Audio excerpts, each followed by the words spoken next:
Good morning 10th class. तो हमने मुद्रा और साख मनी एंड क्रेडिट में लास्ट टाइम में हमने पढ़ा था कि किस तरह से बार्टर सिस्टम होता है और बार्टर सिस्टम की क्या प्रॉब्लम्स होती हैं और करेंसी की क्या इम्पोर्टेंस है आज के टाइम पे, और लोन कैसे बैंक वगैरह करती हैं, ये सब हम कुछ। और जब बैंक लोन देती है तो उसके कोलैटरल क्या है और टर्म्स ऑफ क्रेडिट सारे क्या हैं, उसके बारे में हमने पढ़ा। आज हम पढ़ेंगे formal sector credit in India, यानी कि भारत में औपचारिक क्षेत्र में साख। औपचारिक क्षेत्र देखो, the various types of loans can be grouped into two. तो जो जो ऑर्गेनाइजेशंस हमें जो है लोन देती है, साख देती है या क्रेडिट देती है, उन ऑर्गेनाइजेशन को हम ब्रॉडली दो पार्ट्स में डिवाइड कर सकते हैं। पहला है फॉर्मल सेक्टर लोन और दूसरा है informal sector loan. Formal sector loan यानी औपचारिक क्षेत्रक। औपचारिक क्षेत्रक में क्या क्या आते हैं? Loans from banks and cooperatives. जितने भी सरकारी बैंक होते हैं और जो कॉपरेटिव्स होते हैं वो सारे के सारे आपके औपचारिक सेक्टर लोन्स में आते हैं। दूसरा है इनफॉर्मल सेक्टर लोन यानी कि अनौपचारिक क्षेत्रक। इसमें क्या क्या आता है? Loans from money lenders, traders, employers, relatives and friends. जब हम लोन किसी हमारे घर के आसपास, खासकर गांव में होता है, जो दूसरों को पैसे देते हैं हाई रेट ऑफ इंटरेस्ट पे, जो है वो लोन देते हैं, उनको मनी लेंडर्स यानी साहूकार कहते हैं। साहूकार हो गए, मनी लेंडर्स हो गए, ट्रेडर्स व्यापारी वर्ग हो गए, या एम्प्लॉयर्स से आप लोन ले रहे हो, या फिर कोई रिलेटिव हो गए या आपके फ्रेंड्स हो गए, ये सारे क्या है? इनफॉर्मल सेक्टर लोन्स यानी कि अनौपचारिक क्षेत्र। The Reserve Bank of India (RBI) supervises the functions of formal sectors of loan। अब हम देखेंगे कि फॉर्मल सेक्टर्स के क्या क्या फायदे हैं और इनफॉर्मल सेक्टर्स के क्या क्या नुकसान हैं। तो आपको पता होगा रिजर्व बैंक ऑफ इंडिया ये सबसे बड़ा बैंक होता है जो कि मनी भी, करेंसी नोट भी छापता है। और ये बाकी हमारे इंडिया में जितने भी बैंक्स होते हैं, खासकर गवर्नमेंट बैंक्स होते हैं, अंडरटेक या गवर्नमेंट अंडरटेकन बैंक्स होते हैं, उन पे नज़र रखती है। राइट? कौन सा? आरबीआई नजर रखता है। तो reserve bank of India supervises the functions of formal sources of loan. तो जितने भी फॉर्मल सेक्टर्स है वहाँ पे लोन कैसे, क्या, किस किस को दिया जा रहा है, उसको सुपरवाइज कौन करता है? Reserve bank of India. RBI monitors the bank in actually maintaining cash balance. मैंने लास्ट क्लास में पढ़ाया था आप लोगों को कि बैंक के पास जितना भी पैसा जमा होता है उसका सिर्फ 15% वो अपने पास रखती है, बाकी 85% वो क्या करती है? एज अ लोन लोगों को लेंड करती है। तो आरबीआई ये भी मॉनिटर करती है कि जो 15% जो कैश उन्हें अपने पास रखना वो रख रही है कि नहीं। RBI also sees that the bank give loans not just to profit making businessmen and traders but also to small cultivators, small scale industries etcetera.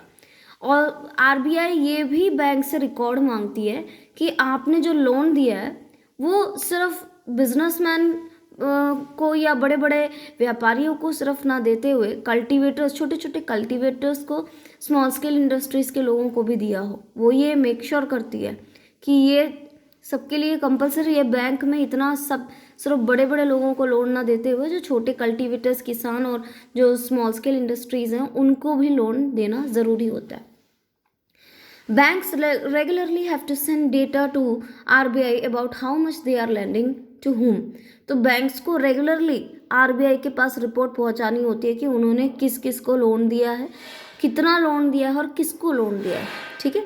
अगर आरबीआई के सेट रूल्स में कोई भी बैंक कोई भी गड़बड़ करता है या उसे फॉलो नहीं करता तो आरबीआई उन पे, बैंक पे फाइन भी लगाती है। On the other hand there is no organisation which supervises credit activities of lenders in informal sector।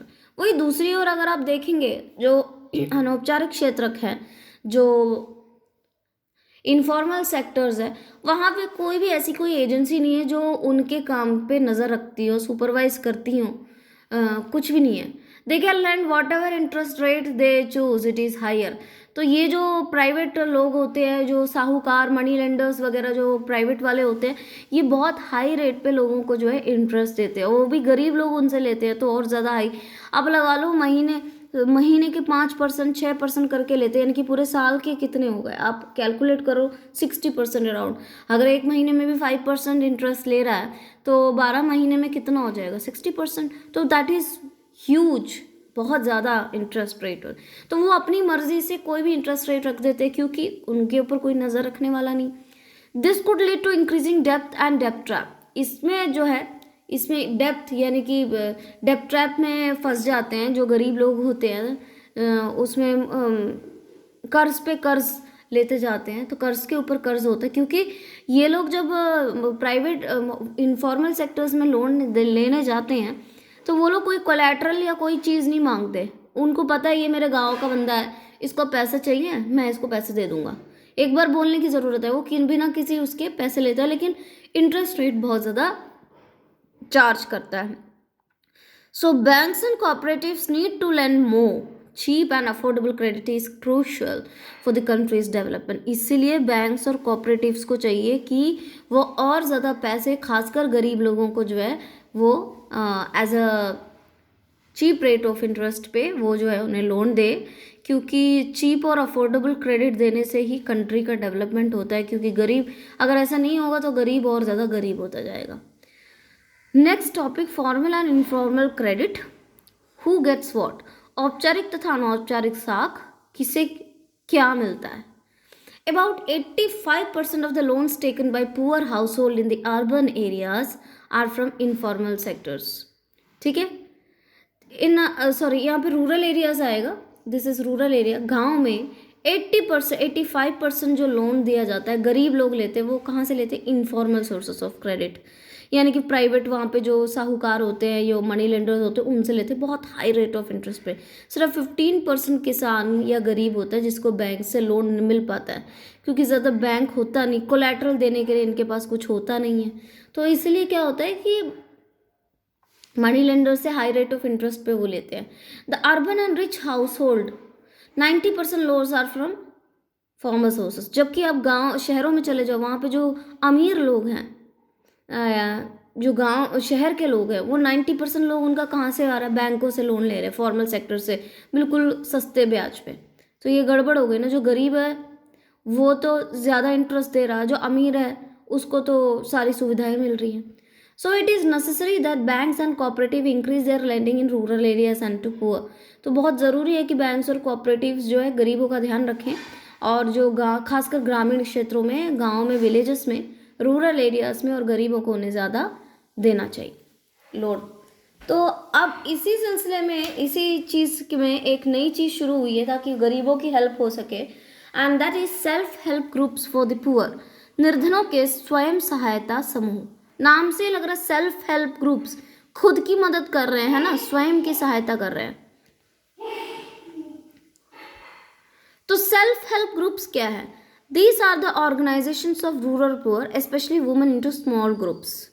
ठीक है, ये ऑर्गेनाइजेशन होता है कौन से, गरीब, जो गांव के जो गरीब लोग होते हैं, खासकर लेडीज का एक छोटा ग्रुप होता है,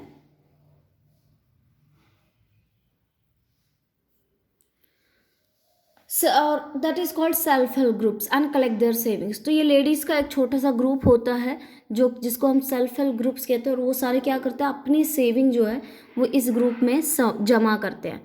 A typical SHG, यानी self help group, has 15 to 20 members, usually belonging to one neighborhood who meet and save regularly।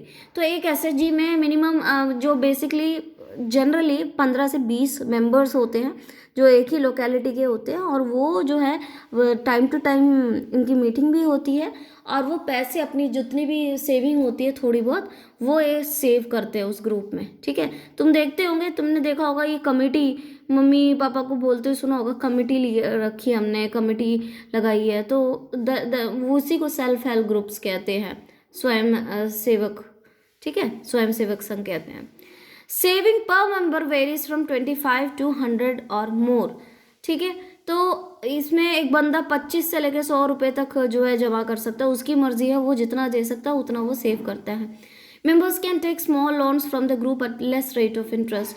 तो बेसिकली इस SHG में, सेल्फ हेल्प ग्रुप में, जब पैसे इकट्ठे हो जाते हैं तो कोई भी बंदा लोन लेता है, एक बार में एक ही बंदे को लोन मिलता है, पर्ची वगैरह डलती है उसकी, तो या जिसको ज़्यादा ज़रूरत है उसको दिया जाता है, उसको उसी में से बहुत कम रेट ऑफ इंटरेस्ट पे उसे छोटे मोटे लोन मिल जाते हैं. If the group is regular in saving it becomes eligible for availing loans from the bank. So अब जब अगर ये कोई एसएचजी ग्रुप बहुत अच्छी हो जाती है, कोई काफ़ी बड़ी हो जाती है और वो रेगुलरली सेविंग कर रही होती है और थोड़ी फेमस हो जाती है, तो वो रजिस्टर हो जाती है. और क्या होता है, उन रजिस्टर्ड एसएचजीज को बैंक से भी लोन मिलता है. उस चीज़ के लिए उन्हें कोई कोलैटरल देने की ज़रूरत नहीं है. वो जो है उनके एसएचजी के नाम पे वो लोग जो है पैसा लोन बैंक दे देती है. The group members decide loan to be granted, amount, interest etcetera. तो कितना रेट ऑफ इंटरेस्ट पे लेना है, कितना अमाउंट देना है, कब देना है, किसको देना है पहले, ये सारे डिसीजंस ग्रुप के मेंबर्स सारे इकट्ठे मिलके करते हैं.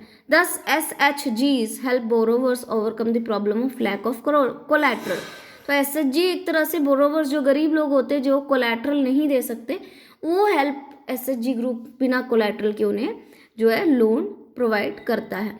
SHGs are building blocks of rural poor. In fact ये कहते भी SHG जो है हमारे गरीब ग्रामीण गरीबों की बिल्डिंग ब्लॉक्स है. तो काफ़ी एक्टिव होते हैं ये गाँव में. It helps woman to become self reliant and regular meetings of group help to discuss social issues. तो ये लेडीज़ को जो है सेल्फ रिलायंट होने के लिए हेल्प करती है. और जो रेगुलर मीटिंग जब होती है तो सिर्फ ग्रुप के बारे में डिस्कस नहीं होता, बल्कि बाकी और चीज़ों के बारे में, सोशल इश्यूज़ के बारे में, हेल्थ के बारे में, ये सब भी वो डिस्कस करते हैं, तो उसका कोई सोल्यूशन निकल आता है. ओके.